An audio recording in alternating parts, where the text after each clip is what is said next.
If you have flown lately, you know it's expensive.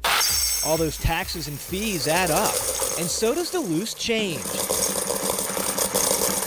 The pennies, nickels, and quarters people leave behind as security.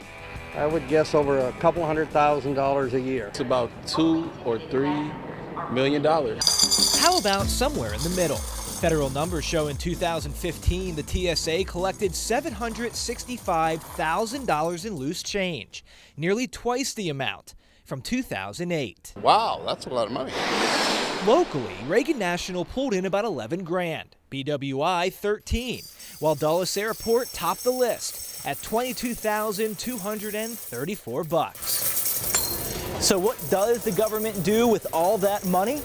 Well, it keeps it. In a statement, the TSA told the I-Team, quote, unclaimed money is directed to critical aviation security programs, such as TSA PreCheck. It's not an appropriate use of money that taxpayers leave behind. In 2013, Florida Representative Jeff Miller introduced a bill to funnel unclaimed airport cash to military charities. It's just not their money. It passed in the House, but stalled in the Senate. The 8-term Republicans said we already pay for security like PreCheck in taxes and fees.